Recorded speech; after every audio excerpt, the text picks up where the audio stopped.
Yo, Grand Rising to y'all, man. Hey, I'm up here at this Burger King or whatnot. I'm doing the same thing as usual, you know, uploading and whatnot. And I'm just thinking about something. I'm fighting this battle, and I've been fighting it for a long time because I realistically have been fighting it by myself, with the exception of my ancestors and, of course, God. But I want to say that it's one thing to deal with a certain group, but it's another thing to deal with people that look just like you, that secretly just want to fucking destroy you in the presence of the same ones that destroy everybody. Never here nor there. I'm not complaining about anything. I'm going to continue to move forward the best of my ability, just moving a lot differently now, because I understand that no matter how much I suck things up and keep moving, there's another person that will just come around and do me something, you know, just as nonchalant, messed up as the next individual, and go home happily and, you know, get away with it because of whatever this is that's going on, right? Anyway, I'm about to let my battery charge a little bit, y'all, and I will see y'all a little bit later. In 2018, I sparred this guy twice. I sparred him and Harold. Oh, what's Harold's last name? I think Harold Cameron. The same day.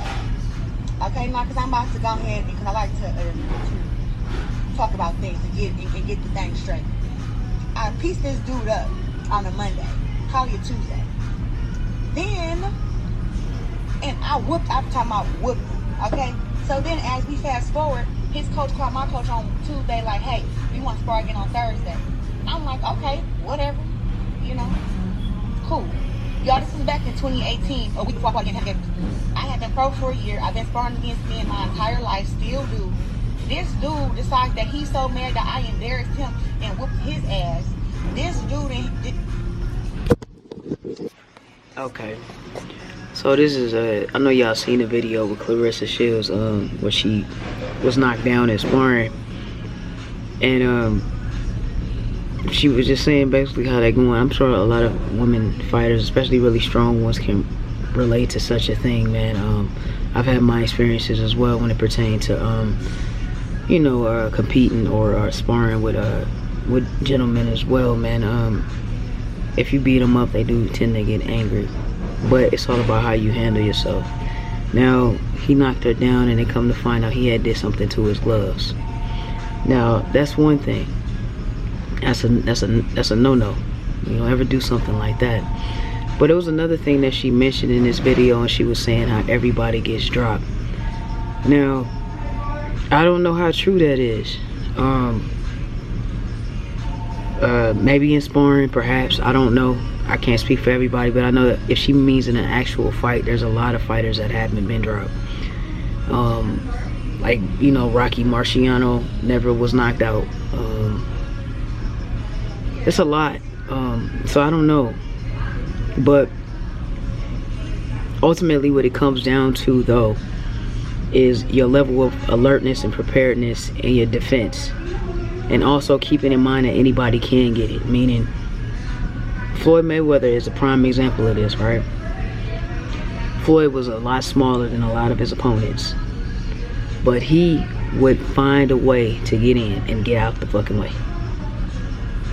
So that comes with experience, and that comes with being comfortable with being in there with people that are bigger than yourself. That's why when people say they don't think certain fighters will do well in bigger weight classes, like, for example, I'm gonna use Tank for an example. He fights at 135, but if I had to put any money on it, I would say Tank walks around at between 150 and 175.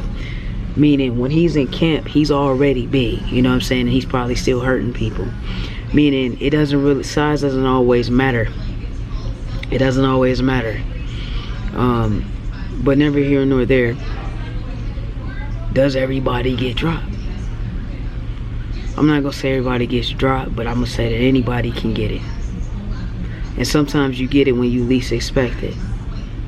So with that being said, man, it's like you have to take sparring serious. You never underestimate your opponent. But you know, it happened because of the gloves. I guess they said something was going on with dude gloves. So that's a no. But the point of the matter is, if you do get dropped, what do you do? Now, I guess that's on you, realistically. Either you get back up, if it's sparring, maybe you stop or take a break or something and come back later. Or maybe you might have a concussion, who knows, you might want to just stop completely and go to the doctor. But do you come back to the ring? Now, that's on you. It depends on how much you love it. I would encourage a fighter not to give up after being dropped. But I'm pretty sure there's a lot that have. But a prime example of somebody that didn't care about getting dropped and came back is Mickey Ward. That was a tough little white dude. And I give it to him for sure. There's been a lot of other fighters as well that have done the same thing. Never here nor there, man. She's saying it so proudly, so that's another thing, right? Like she's not ashamed of what happened. And she's easily capable of getting right back in there, getting right back on the horse. So shouts out to her for that. But does everybody get dropped? Voice your opinion. Leave it in the comments. I will see y'all in a little bit. You know what? I want to say this also. It's one thing to get in the ring, which is somewhere that I've been. It's another thing to fight on the streets, which is something I've done also. But it's another thing to when you have to carry someone else's weight. Meaning not fight for yourself, but fight for someone else. It can be extremely difficult, especially if you don't like this person and you don't want to fight for him.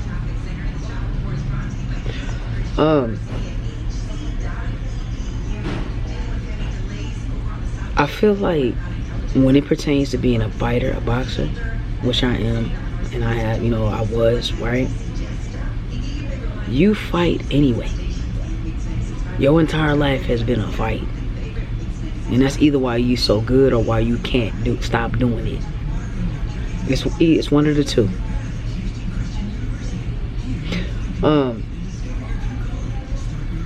And best believe, man, you always gonna fight because, you think you can fight because you're a boxer type thing, no matter what. And when it comes to women's boxing, man, it's just always this jealousy thing. The guys don't think you should be doing. Some of the guys don't think you should be doing it. Some of them don't feel that way. But then you got these women that, they mad because they don't do it. You know what I'm saying? They want to say something because they're jealous.